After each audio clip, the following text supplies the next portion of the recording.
से आपको याद करके रखना था, समझ करके रखना था, याद करके रखना था। यहां से सवाल पूछे जाएंगे। कल हम बात कर रहे थे लगान की, रेंट की। लगान जब भूमि से राजस्व या टैक्स लिया जाता है, आपको पता है कि लगान का मतलब होता है रेंट। रेंट का मतलब है कि जब किसी दूसरे की वस्तु या संपदा का उपयोग आप अपने लिए करते हैं तो उसके एवज में जो भुगतान करते हैं उसी को रेंट कहते हैं, उसी को लगान कहते हैं। ठीक है, तो यहां पर भूमि किसका है? राज्य का है। चाहे मोनार्कियल सरकार हो या राजतंत्रीय सरकार हो या डेमोक्रेटिक सरकार हो, आज भी भूमि का स्वामित्व राज्य के पास है। आज भी हम गांव में जाइएगा तो खेती वाली जमीन का लगान देते हैं ना हम लोग। अगर 10 साल 15 साल न दे, कोई दूसरा व्यक्ति कटाने लगे रेंट, तो उसके बाद वो उसके नाम पे हो जाता है।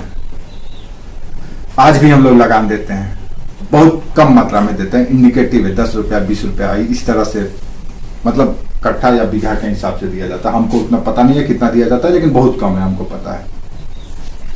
तो भूमि पर जो रेंट दिया जाता है, सरकार की भूमि मानी गई है, भूमि के एवज में जो रेंट दिया जाता है उपयोग के बदले में, उसको लगान कहा जाता है। अब भारत में लगान आपको पता है कि सीधे किसानों से लिया जाता था, क्योंकि किसान ही भूमि का प्रयोग करते थे। भूमि किसका है? राजा का है। तो स्वाभाविक है कि राजा को यानी राज्य को किसान हमेशा लगान देता रहा है, रेंट देता रहा है, जब तक राजा का था। अब जब ये राजा या किंग के जगह पे जमींदार को राजा बना दिया गया, यानी जमींदार ही भूमि का स्वामी बन गया, देन अब लगान किसान किसको देने लगे? जमींदार को। ठीक है, हाँ, जब जमींदार को वेरी गुड, जब जमींदार को दिया जाने लगा तो जमींदार को दिया जाने लगा जब लगान, तो इसको जमींदारी व्यवस्था कह दिया गया। ठीक है, तो ये भूमि के उपयोग के बदले में जो हम रेंट दे रहे हैं उसको लगान करते हैं। और एक लगान सिनेमा भी देखे होंगे आप शायद आमिर खान का एक पिक्चर है जिसमें वो पूरी कहानी दिखाई गई है कि कैसे किसानों का शोषण किया जाता था रेंट के बदले। तो ये जो सिस्टम था किसानों का, अलग अलग क्षेत्र में अलग अलग तरीके से लिया जाता था। आप मुगलों के काल में, सल्तनत काल में या उससे पहले भारत के जो देसी राज्य थे और साम्राज्य थे, चाहे मौर्य साम्राज्य हो, गुप्त साम्राज्य हो, हर्षवर्धन का साम्राज्य हो, या फिर राजपूतों के काल में, हमेशा ही रेंट लिया जाता रहा है किसानों से। लेकिन हमेशा भूमि, अगर एक और बात याद रखो, भूमि के स्वामित्व को लेकर के दो मत है। एक मत ये कहता है कि भूमि जो है वो उसका है जो उसको जोतता है, जो उसमें उत्पादन का काम करता है, कृषि का कर्म करता है। ये जो कॉन्सेप्ट है इसको हम लोग समाजवादी कॉन्सेप्ट भी कहते हैं। इसमें भूमि का स्वामी किसानों का माना गया है। और ये जो कॉन्सेप्ट है कि भूमि का स्वामी राजा होगा या जिसने उसको विजित किया है वही होगा, इसको हम लोग पूंजीवादी कॉन्सेप्ट कहते हैं, यानी कि कैपिटल अप्रोच है। इसमें भूमि का स्वामी किसी शक्तिशाली समूह को या धनाढ़ समूह को माना गया है। हमारे यहाँ जो कॉन्सेप्ट, समाजवादी कॉन्सेप्ट में जितने भी प्राकृतिक रिसोर्सेस हैं उन रिसोर्सेस पे आम जन का अधिकार को स्वीकार किया गया है। कॉमन मैन का अधिकार होना चाहिए। जितने भी रिसोर्सेस हैं उन रिसोर्सेस पे कॉमन मैन का अधिकार होना चाहिए, चाहे भूमि हो या कोई भी और प्राकृतिक संपदा हो।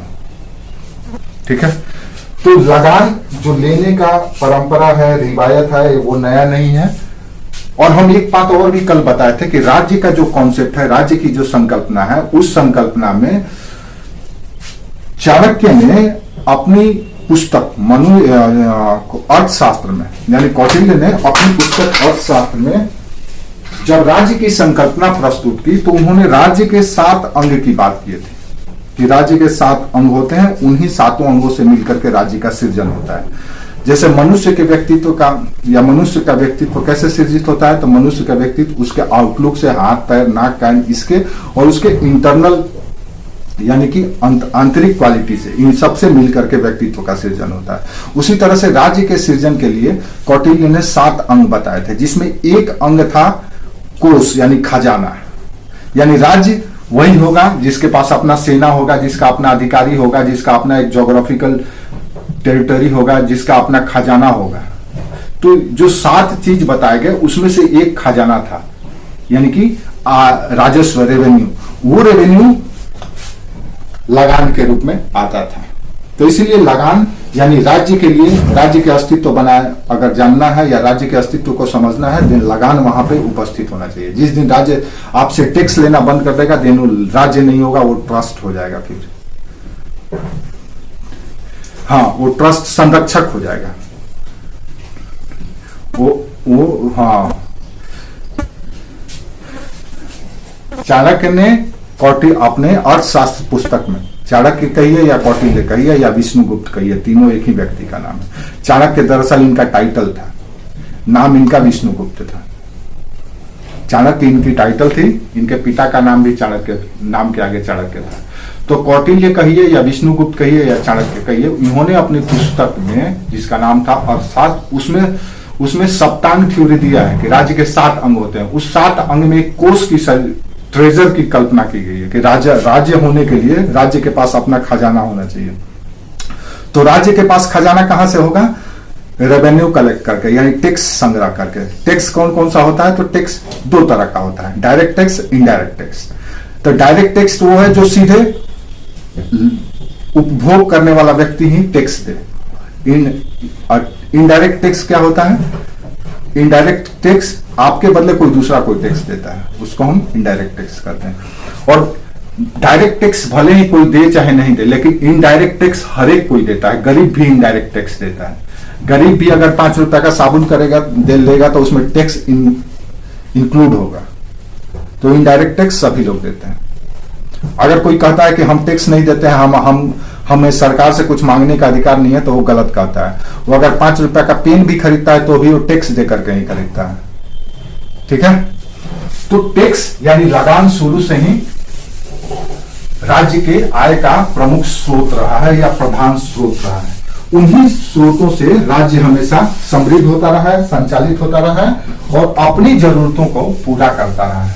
हमने ये देखा कि अंग्रेजों के सबकी जरूरत, राज्य उस आय से, मान लीजिए राज्य के पास टैक्स या लगान से पैसा जमा होगा, मान लो ये राज्य है। अभी राज्य के पास अलग अलग तरह से टैक्स आया। अब इस टैक्स से राज्य क्या करेगा? राज्य की अपनी भी तो रिस्पॉन्सिबिलिटी है। क्या क्या रिस्पॉन्सिबिलिटी है भाई?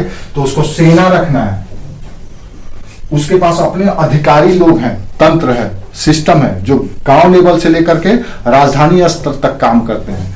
तो उसके जो प्रशासनिक तंत्र है उसका खर्चा है ना। फिर देखें तो अपने उनका भी तो निजी जरूरत है, उनके परिवार है, उसके रिश्तेदार है, तो निजी जरूरत की पूर्ति। फिर क्या है?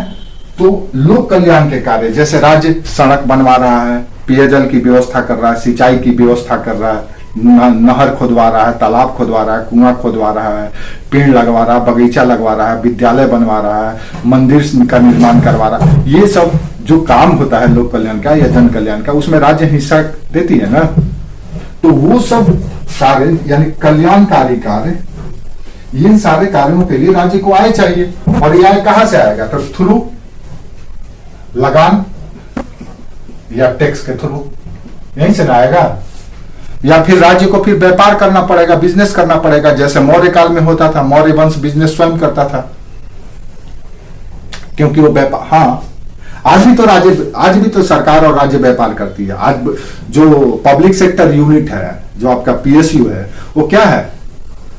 वो भी तो बिजनेस करती है, सरकार भी तो बिजनेस करती है, उसके भी तो ऑर्गेनाइजेशन है, उसके भी तो फर्म है, उसके भी तो कॉर्पोरेशन है।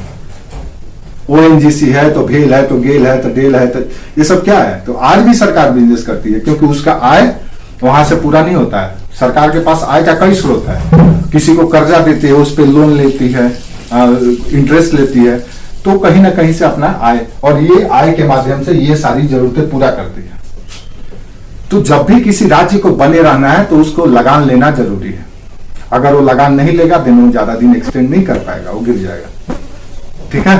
तो अंग्रेजों ने भी अपनी ये सारी जरूरतों को पूरा, हालांकि अंग्रेज ये जरूरतों को पूरा करने के लिए नहीं किए थे, ये सब की जरूरतों के लिए नहीं किए थे, इसमें से ये हटा दो, कल्याणकारी उद्देश्य के लिए वो रेंट नहीं ले रहे थे। बल्कि इनकी निजी जरूरत जो थी, व्यापार, ट्रेड, उसके लिए वो ज्यादा ये थे कि उससे इन्हीं के पैसा से, भारत के ही टैक्स के पैसा से सामान को खरीदेंगे और यूरोप में ले जाके बेचेंगे। सेना भी रखेंगे, इन्हीं के पैसा से जो खर्च होगा। प्रशासनिक तंत्र जो इनके पास है, जो इनका अधिकारी तंत्र है, जो व्यवस्था है, उसका खर्च भी वहन करेंगे। और कल्याणकारी कार्य तो ये करने के लिए से इनको कोई मतलब नहीं था। इनको सिर्फ लेने से मतलब था, देने से कोई मतलब नहीं था। तो अंग्रेजों ने भी देखा कि भैया यहाँ पे भूमि राजस्व, आप समझ रहे हैं, 100 रुपया का अगर फसल हुआ था, 60 रुपया इसको टैक्स के रूप में मिल जाता था, तो क्या दिक्कत है। तो कोई भी चाहेगा। अब इससे अच्छा चीज और क्या हो सकता है। आप कल्पना करो, आपके पास गांव में 100 बीघा जमीन है, मान लो आपके पास 100 बीघा जमीन है। आपको कुछ करने की जरूरत है? कुछ करने की जरूरत नहीं है। आप सबको पट्टे पर दे दीजिए या रेंट पर दे दीजिए,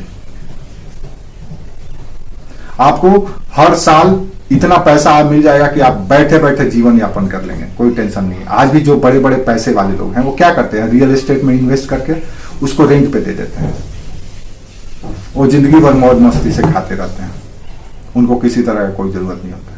तो अंग्रेजों ने भी सोचा कि क्यों नहीं हम भी इसी तरह से अपना करें। तो शुरू में जो हमारे यहाँ लगान लेने का सिस्टम था वो सीधे किसानों से था। अच्छा, एक और बात कल हम बात किए थे, शायद उस समय डिस्क्लोज ज्यादा नहीं कर पाते, आज कर देते हैं रेंट में ही। हमने देखा कि समय समय पर, अगर आप देखें थोड़ा सा और हम इसको ब्रीफ में एंशिएंट हिस्ट्री से भी जोड़ देते हैं ताकि वहां से भी सवाल आपसे पूछे जाएंगे। तो हम लोग इसी को एंशिएंट में भी देख लेते हैं, मिडाइवल में भी देख लेते हैं, मॉडर्न में भी थोड़ा ताकि आपको समझ में आए। अब ये रेंट का कॉन्सेप्ट या लगान का कॉन्सेप्ट आपको पता है कि कहां से शुरू हुआ, जनपद पीरियड से। यानी जनपद जब एग्जिस्ट किया, जनपद को जनपद जब माना गया, तभी माना गया जब इसमें लगान या रेंट जुड़ गया।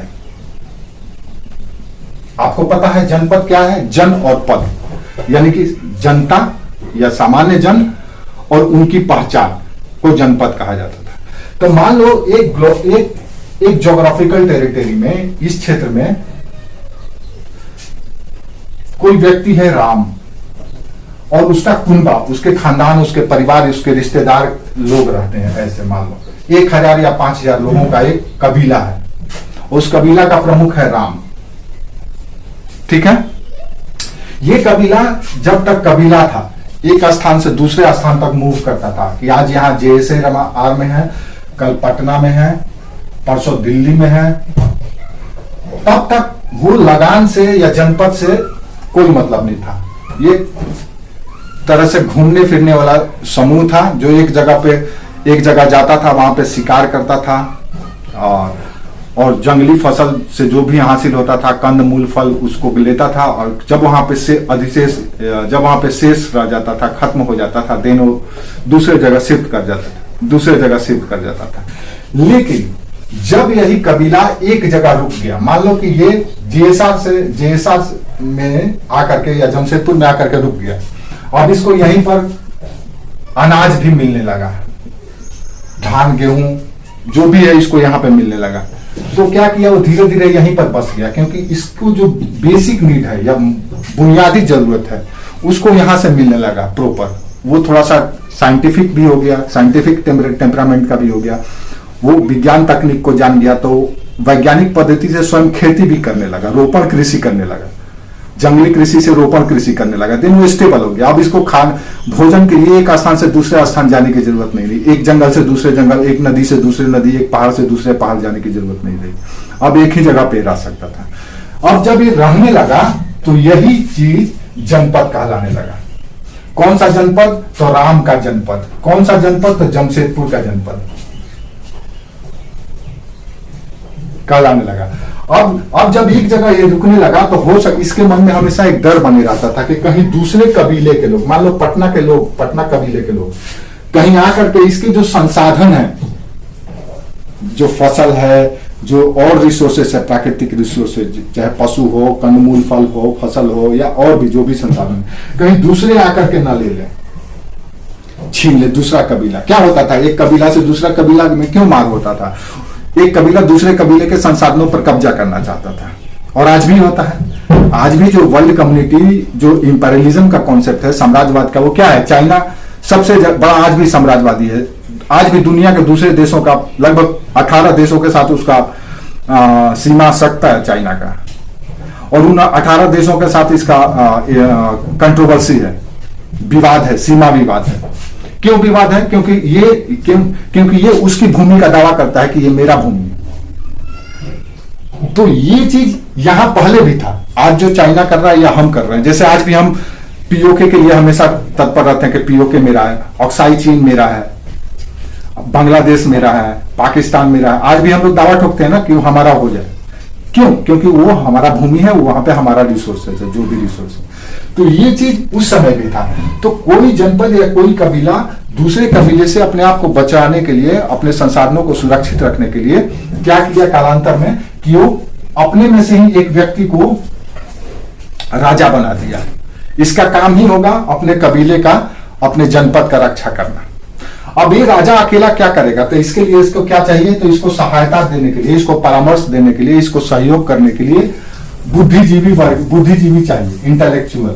तो ये जो बुद्धिजीवी है, यही बन गए बाद में राजा में, राजतंत्रीय व्यवस्था में मंत्री या सलाहकार। मान लो प्रधानमंत्री है, तो प्रधानमंत्री अकेले कितना दिमाग उसका लगेगा, कितना दिमाग काम करेगा? अलग अलग लोग रहेंगे, अलग अलग सलाह देंगे, आइडिया देंगे, तब ना और ज्यादा ये होगा। तो जनपद की शुरुआत में राजा जब अपने ज्योग्राफिकल क्षेत्र या भौगोलिक क्षेत्र की रक्षा करने के लिए इस तरह से किया, तो ये जनपद कहला है। अब ये राजा जब अपना ये तंत्र स्थापित कर, दूसरी बात, एक और बात याद रखो कि एक तो ये बुद्धिजीवी या मंत्री क्लास सृजित हो गया। दूसरा क्लास क्या देखते हैं कि राजा को या जनपद को अपनी प्रजा, अपने भौगोलिक क्षेत्र की सुरक्षा करने के लिए कुछ बाहुबली लोग भी चाहिए, ताकि दूसरे से लड़ सके। अगर कोई आक्रांता आए, आक्रमण करे, इन्वेडर करे, देन वो क्या करे कि उससे अपने राज्य की या अपनी जनता की रक्षा कर सके। तो इसके लिए सेना का सृजन किया गया। अब सेना कोई बाहर से नहीं है, इन्हीं में से जो युवा है, जो शक्तिशाली है, जो स्फूर्तिवान है, चुस्त है, दुरुस्त है, उसको सेना में शामिल कर लिया गया। 24 घंटा उसका काम क्या था? राज्य की रक्षा करना, बाहरी आक्रमण से प्रजा की रक्षा करना। तो बुद्धिजीवी या मंत्री, सेना, या बात एक और जोड़ लो और थोड़ा सा आगे बढ़ जाओ, अधिकारी। ये सब जब मिल गए तो ये बड़ा सा भारी भरकम लब्बो लुबाब तैयार हो गया।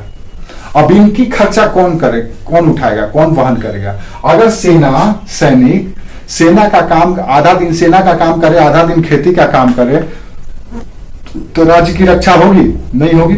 इसको फुल टाइम देना, फुल टाइम इनको लगना पड़ेगा। तो अगर मंत्री हैं, मंत्री साहब अपने परिवार के बच्चा का लालन पालन के लिए सोचे कि आपके राज्य की सोचे, तो अगर लालन पालन, बच्चा और परिवार और समाज के बारे में सोचने लगेंगे, देन राज्य के बारे में इनको कहां से टाइम मिलेगा? तो ऐसी स्थिति में प्रॉपर अपॉइंट कर लिए गए। तो ये जो राजा है, मंत्री है, बुद्धिजीवी है, सेना है, अधिकारी है, और इस तरह से और भी लोग हैं, इनकी खर्चा कहां से आएगी? तो आरंभ में जब जनपद सृजन हुआ, जनपद का अस्तित्व आया, तो इनकी खर्चा के लिए लोग, जन के ही लोग उपहार के रूप में राजा को दिया करते थे। कोई आकर के फल फूल दे दिया, कोई 2 बोरा गेहूं दे दिया, कोई 10 बोरा, जो जिसके पास जितना उत्पादन हो वो ला करके पहुंचाता रहा। यहीं से लगान या टैक्स की कॉन्सेप्ट की शुरुआत हुई, और जो जितना ज्यादा टैक्स ग्रहण किया वो उतना ही समृद्ध राज्य बना। और जब साम्राज्य बना तो समझ लीजिए कि पूरे अखंड क्षेत्र का में वो समझ लीजिए कि पूरे अखंड क्षेत्र में सर्वाधिक आय अर्जित करने वाला राज्य है, इसीलिए वो साम्राज्य बना। उसके पास सबसे ज्यादा शक्ति है, जिसके पास सबसे ज्यादा धन वही सबसे शक्तिशाली। ज्ञान, धन, शक्ति का 3 ही स्रोत है ना, ज्ञान है, धन है और बल है। ज्ञान, धन और बल, ये शक्ति का 3 स्रोत है। अच्छा, भारतीय समाज में शक्ति का 3 स्रोत और भी है। 3 स्रोत। भारत की जो पुरुष मानसिकता है, पितृसत्तात्मक मानसिकता, उसमें शक्ति के 3 और स्रोत हैं, जड़, जोरू और जमीन। जड़ और जो जमीन और जो जड़, ये तो पहले से थे। जड़ का मतलब होता है भूमि, सॉरी जड़ का मतलब है धन, धन, पैसा, मुद्रा। हाँ, और जोरू स्त्री, पत्नी, और जमीन तो आप जान ही रहे हैं। उसमें भी सबसे ज्यादा जो सबसे संवेदनशील धन है वो है जोरू। पुरुष से जमीन छीन लिया जाए बर्दाश्त कर लेगा, धन लूट जाए बर्दाश्त कर लेगा, लेकिन अगर किसी पुरुष से उसकी स्त्री छीन ली गई तो कदापि बर्दाश्त नहीं कर सकता। वो दुनिया का सबसे कायर, सबसे कमजोर आदमी है। इसलिए पुरुष सबसे पहला जो जिस संपत्ति पर अधिकार समझता है उसकी पत्नी है, स्त्री है उसकी। उस पर कोई समझौता नहीं कर सकता है, उससे कोई समझौता नहीं होगा। तो जर जोरू और जमीन, हाँ यही सही है, यही फैक्ट है। इसीलिए तो और हमारे यहाँ ये संस्कार सिखाया गया है कि अपनी संपत्ति को छुपा के रखो। इसीलिए आज भी पुरुष अपनी घर की महिलाओं, स्त्रियों को छुपा करके रखना चाहता है। उसको सब अधिकार देगा, सारे देगा, लेकिन वो चाहता है कि दूसरे की नजर से बच के रहे, क्योंकि कहीं वो छीन ना जाए। या बिल गेट्स इतना बड़ा आदमी है, उसकी पत्नी उसको छोड़ करके चली गई। ऋतिक रोशन इतना सुंदर लड़का है, लेकिन उसका पत्नी उसको छोड़ करके चली गई। इसलिए कोई जरूरी नहीं है कि पत्नी या स्त्री आपके पास तभी रहेगी जब आपके पास संपत्ति हो और आप बहुत खूबसूरत हो। कोई जरूरी नहीं है, नहीं। तो लगान का कॉन्सेप्ट हमारा जनपद, फिर महाजनपद, फिर राज्य, साम्राज्य, हाँ, विश्वास। तो ये लगान का कॉन्सेप्ट समझ गए, कैसे कैसे लगान आया, क्यों लगान आया। तो जो भूमि से रेंट लिया जाता है उसको लगान कहा जाता है, ठीक है। या जब किसी की दूसरे की संपत्ति का आप उपयोग करते हैं, उसके बदले में जो रेंट देते हैं उसी को लगान कहा जाता है। तो क्लियर है। अब अंग्रेज के पास भी भाई अवसर था कि इनको भी लगान लेना है, इनको भी ये करना है। तो इन्होंने अलग अलग क्षेत्रों में अलग अलग तरह के लगान वसूली का एक प्रणाली डेवलप किया, जिसको हम लोग कहते हैं भू राजस्व व्यवस्था या लैंड रेवेन्यू सिस्टम। उसमें कल हम लोग देखे थे अस्थाई बंदोबस्त। अस्थाई बंदोबस्त कहाँ हुआ था? बंगाल में। बंगाल, बिहार, उड़ीसा, उत्तरी कर्नाटक का क्षेत्र में भी था। और आपको पता है कि ये कुल जो भारत का ब्रिटिश प्रांत, ब्रिटिश क्षेत्र था, यानी ब्रिटिश कंट्रोल जो एरिया था टोटल भारत में, उसका 19% एरिया में अस्थाई बंदोबस्त को लागू किया गया था। क्लियर है? किसके द्वारा? लॉर्ड कॉर्नवालिस के द्वारा। और दूसरा जो सिस्टम है यह है रैयतवाड़ी। रैयत का मतलब होता है किसान को रैयत कहा जाता है। आज भी कहते हैं हम लोग रैयती भूमि है। हाँ, रैयत का मतलब होता है किसान। तो रैयतवाड़ी का मतलब रहता है कि वो सिस्टम जिसमें किसान स्वयं राज्य को टैक्स देने के लिए जिम्मेवार हो। यानी कि रैयतवाड़ी सिस्टम में किसान प्लस राज्य या सरकार, यही दोनों हैं। इनके बीच में मिडिल मैन जैसे जमींदार, जागीरदार जैसे लोग नहीं है। ये लोग अनुपस्थित हैं। सीधे राज्य अपने अधिकारियों के मदद से, अपने तंत्र के मदद से किसान से रेवेन्यू ले लेता है। इसको हम कहते हैं रैयतवाड़ी। हमारे यहां का जो शुरू का ही सिस्टम था ये यही था, भारत का यही सिस्टम था, रैयतवाड़ी। हमारे यहां कोई जमींदारी वमींदारी का कॉन्सेप्ट नहीं था। लेकिन बीच में जब भूमि दान दिया जाने लगा, सातवाहनों ने जब भूमि दान की प्रथा शुरू की और गुप्तों के काल में आते आते भूमि दान सबको दिया जाने लगा, हर एक अधिकारी को, माधात व्यक्ति को, तो धीरे धीरे क्या हुआ कि बीच में मध्यस्थ वर्ग उत्पन्न होना शुरू हो गया। तो हमारे यहाँ की जो मौलिक राजस्व कलेक्शन का जो सिस्टम था, रेवेन्यू कलेक्शन का सिस्टम था, वो शुरू से ही रैयतवाड़ी था। हम जनपद के समय से ही देख रहे हैं। अब दूसरा जो सिस्टम अंग्रेजों ने एडॉप्ट किया, बीच में याद रखो कि बीच में जब जमींदार, सामंत, जागीरदार जैसे लोग उत्पन्न हो गए थे, तो शेरशाह के द्वारा पुनः इस सिस्टम को लाया गया था। शेरशाह जब भारत का सम्राट बना, कुछ ही साल के लिए बना था बेचारा, हमारे यहाँ का ही था, सासाराम का। तो शेरशाह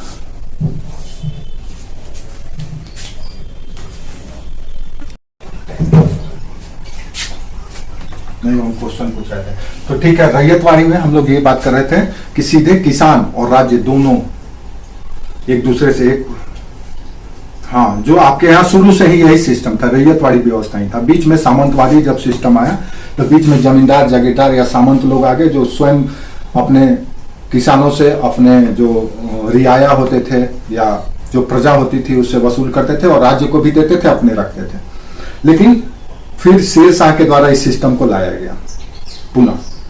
फिर उसके बाद ये सिस्टम धीरे धीरे जब मुगलों का काल आया तो फिर से मनसबदार चले आए, तो मनसबदार बीच में आगे जागीरदार जमींदार ये लोग चले आए। तो ये सिस्टम हालांकि पूरी तरह से लोप नहीं हुआ था, लेकिन कुछ कुछ क्षेत्रों में था और बाकी सब जगहों में जमींदारी जागीरदारी मनसबदारी वाला सिस्टम चल रहा था। तो ये सबसे लोकप्रिय और सबसे प्राचीन व्यवस्था या सिस्टम था रैयतवाड़ी सिस्टम। इसीलिए अंग्रेजों ने जब भारत में लैंड रेवेन्यू सिस्टम नया नया इंप्लीमेंट करने की सोची तो उन्होंने ये सिस्टम पे ज्यादा प्रायोरिटी दिया, यानी कि ज्यादा इसको प्राथमिकता दिया। और ब्रिटिश भारत, हाँ, शेर शाह ने इसको पुनः लाया था। ये आपके यहाँ जैसे क्या था, अब इसको समझ लो, इसको समझाना जरूरी है, शायद कंफ्यूजन हो रहा है आपको।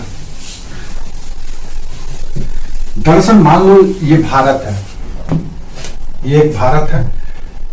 इस भारत में यहां पे मान लो पहले जो केंद्र था भारत की राजनीति का, जो केंद्र था राजनीति का, सांस्कृतिक का और आर्थिक का, ये तीनों क्रियाकलाप का केंद्र था पाटलिपुत्र।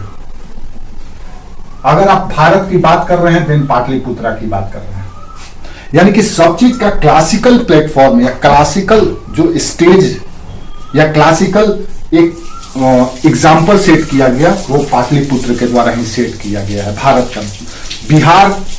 बिहार का ऋण ही पूरा भारत है। हाँ, हर एक मामले में बिहार का ऋण ही पूरा भारत है।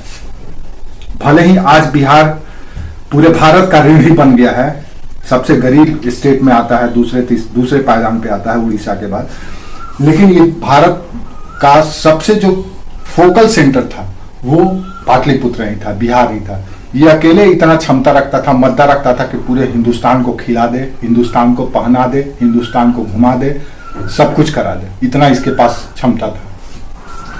तो भारत की राजनीति की बात करें, संस्कृति की बात करें, तो सबका जो केंद्र था या आर्थिक क्रियाकलापों की बात करें, ये सबका केंद्र पाटलिपुत्र था। तो जब आप प्राचीन भारत का इतिहास पढ़ते हैं तो चाहे यहां पे कोई भी राजा बैठा हो, वो जो राजस्व वसूल करता था, चाहे किसी का भी वंश शासन कर रहा हो, चाहे मगध का साम्राज्य हो या मौर्य का साम्राज्य हो या नंदों का साम्राज्य हो, जिसका भी साम्राज्य रहा हो, या फिर बाद में शुंग हो, कर्ण हो या फिर गुप्त हो, फिर उसके बाद लेटर गुप्ता का जो वंशज है, वो सब के सब जब तक ये सब रहे, उन्होंने जब रेवेन्यू कलेक्ट किया तो उन्होंने सीधे किसानों से लिया। मान लो ये गांव है, ये गांव, अब देखो क्या कैसे रेवेन्यू कलेक्ट किया जाता था। मान लो ये पाटलिपुत्र है राजधानी पूरे भारत की उस समय। मान लो मौर्य साम्राज्य है, मौर्य साम्राज्य के अंतर्गत संपूर्ण भारत था, दक्षिण का कुछ क्षेत्र को छोड़ दिया जाता, संपूर्ण भारत था। अब इस मौर्य साम्राज्य के एक एक गांव से रेवेन्यू आता था, भूमि लगान आता था, किसान अपना रेंट देता था, क्योंकि भूमि का स्वामी राजा होता था। आपको पता ही है, भूमि का स्वामी राजा होता था, तो राजा को रेंट देना जरूरी है, किसान रेंट देगा ही, लगान देगा ही। तो मान लो एक गांव है, ये गांव है मद्रास में, ये मद्रास का एक गांव का किसान, ये किसान को रेंट देना है, तो क्या करेगा किसान? किसान अपना रेंट गांव का जो भू राजस्व अधिकारी है उसके पास वो जमा कर देता था। उसके पास सारा रिकॉर्ड रहता था कि आप कितना भूमि यूज कर रहे हैं, क्षेत्रफल कितना है, उसमें कितना फसल आपका उत्पादन हुआ है, उसका निर्धारित मात्रा यानी 25% आप राज्य को दे देते हैं। तो 25% लेकर के राज्य का अधिकारी जिला स्तर के खजाने में जमा कर देता था और जिला स्तर के खजाने से फिर केंद्र के पास चले जाता था। इसमें कोई बीच में मिडिल मैन नहीं था कौन? तो अधिकारी लोग थे। जैसे आज भी हम लोग जो लगान देते हैं तो क्या करते हैं, ब्लॉक में जाते हैं, सीओ ऑफिस में जाते हैं या कचहरी में जाते हैं, जहां भी आपको फैसिलिटी दिया गया वहां पे जाकर के आप रेंट जमा कर देते हैं, उसके थ्रू मार्फत राज्य सरकार के खजाने में वो चले जाता है ना। हाँ, तो इसी सिस्टम को हम रैयतवाड़ी सिस्टम करते हैं, यानी रैयत का मतलब है किसान जो सीधे राज्य को लगान दे रहा है। ये सिस्टम आपका चलता रहा। प्राचीन भारत में जब तक गुप्तों का पीरियड था, गुप्तों का पीरियड तक ये सब चलते रहा। लेटर गुप्ता काल में क्या हुआ कि गुप्तों के समय में ही बड़े बड़े अधिकारियों को, बड़े बड़े प्रभावशाली व्यक्तियों को, प्रभावशाली पदों पर बैठे हुए व्यक्तियों को भूमि अनुदान दिया जाने लगा। और वेतन, मान लो हम हैं, राजा का कोई मंत्री है या कोई सेनापति है या कहीं का कुछ है, बड़े अधिकारी हैं, तो हमको वेतन के बदले, कैश के बदले में क्या किया जाता था कि 10 गांव या 20 गांव दे दिया जाता था कि ये 20 गांव, 20 विलेज आपका है। अब इस विलेज से रेवेन्यू कलेक्ट कीजिए, राजस्व ग्रहण कीजिए और कलेक्ट करके अपना वेतन का हिस्सा काट लीजिए। मान लीजिए आपको 10,000 रुपया महीना देना है, तो देना आप 10,000 रुपया अपना रख लीजिए, बाकी जो शेष बचा वो राज्य के खजाना में जमा कर दीजिए। ठीक है, तो इसी को हम लोग कहते हैं जमींदारी, जागीरदारी। सेम चीज है, जमींदारी जागीर, थोड़ा थोड़ा माइनर अंतर है और कुछ भी नहीं। जमींदारी, जागीरदारी, इक्तादारी, मनसबदारी, ये सब के सब मिडिल मैन वाला स्थिति है। ये अपने आय राजस्व कलेक्ट करके अपना हिस्सा रखने के बाद बाकी हिस्सा राज्य के खजाने में चला दे। लेकिन ये क्या करते थे कि ये तय मात्रा से ज्यादा किसानों से वसूल कर लेते थे जबरन। अगर किसानों को 25 रुपया लगा लेना है, 1/4 लेना है, तो क्या करते थे 40% ले लेते थे और राज्य को पहुंचाते थे 25%। इससे धीरे धीरे किसान गरीब होता चला गया, शोषित हो चला गया, पतनशील होता चला गया। तो ये बीच में गुप्तों के समय से शुरू हुआ और सल्तनत काल में, जिसको हम इक्ता कहते हैं, इक्ता के रूप में प्रकट हुआ। इक्ता का खाली इक्ता या मुक्ति या मुक्ता एक अलग कॉन्सेप्ट है, जिसमें हम लोग विस्तृत से अलग क्लास में बात करेंगे जब मिडिवल हिस्ट्री पढ़ेंगे। लेकिन थोड़ा सा फीचर्स इसका ये है, समझ लीजिए कि उसमें भी यही होता था। इक्तादार अपनी इक्ता भूमि से रेवेन्यू कलेक्ट करता, अपनी जो मौलिक खर्चा है, सेना का रख रखाव का खर्चा, उसका वेतन, प्रशासनिक खर्चा, उसको रखने के बाद राज्य के खजाने में या सल्तनत के खजाने में भेज देता था। इसी तरह से जमींदार करते थे, उसी तरह से जागीरदार करते थे। मुगलों के समय में इक्ता के जगह में मनसबदारी सिस्टम आ गया। तो जो मनसबदार होते थे, जो बड़े बड़े ओहदेदार होते थे, उनको भी भूमि दिया जाता था, उनको भी कहीं का जागीर दिया जाता था, तो वो भी यही काम करते थे सेम। तो राज्य को इनडायरेक्टली इनसे मिलता था। वो भी करप्शन करते थे, वो भी भ्रष्टाचार करते थे, वो भी शोषण करते थे। शेरशाह ने इस सिस्टम को खत्म कर दिया। यानी प्राचीन काल से जो चली आ रही सिस्टम थी, रैयत वाली व्यवस्था, बीच में धीरे धीरे कमजोर पड़ गया था, पूरी तरह से समाप्त नहीं हुआ था। हमने बोला कि पूरी तरह से यह सिस्टम समाप्त नहीं हुआ था, कहीं कहीं चल ही रहा था। सीधे राज्य जो सबसे ज्यादा उपजाऊ क्षेत्र होता था, जैसे मान लो कि दोआबा का क्षेत्र, वो सब क्षेत्रों में राज्य कभी भी मनसबदार या इक्तादार को नहीं देता था और राज्य सीधे कलेक्शन करता था, क्योंकि वहां पे ज्यादा इनकम होता था, उपज ज्यादा होता था। तो जिन क्षेत्रों में उपजाऊ क्षेत्र था, वहां से राज्य सीधे कलेक्ट करता था। जो बंजर, वीरान, दूर दराज का इलाका था, वो मनसबदार, इक्तेदार, जमींदार, जागीरदार को दे दिया जाता था। देने के पीछे उद्देश्य ये भी होता था कि अधिक रेवेन्यू कलेक्ट करने के लिए उन क्षेत्रों का वो उन्नयन करेंगे, विकास करेंगे, कृषि को समृद्ध करेंगे, ताकि अधिक रेवेन्यू कलेक्ट कर उनको भी मिलेगा और राज्य को भी मिलेगा, लोग वहां पे बसेंगे, उसका विकास होगा। इस उद्देश्य से दिया जाता था दूर दराज के क्षेत्रों को। तो ये सिस्टम शुरू से ही था, रैयत वाली सिस्टम। बीच में धीरे धीरे लोप हो गया था, कमजोर पड़ गया था। शेरशाह ने इसको पुनः स्टेबल किया था। समझ में आ गया? अब उस सिस्टम को दोबारा लाया गया अंग्रेजों के द्वारा। क्यों नहीं हम किसानों से ही सीधे लें, काहे के लिए हम मिडिल मैन खड़ा करें? ठीक है, समझ में आ गया? समझ में आया?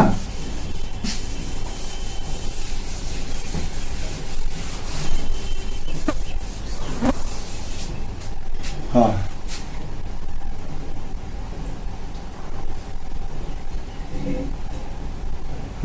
कैसे तुम लोग शेयर करोगे तब तो सब्सक्राइबर बढ़ेगा।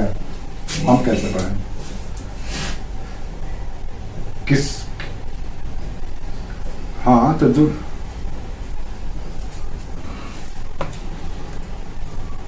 हम्म।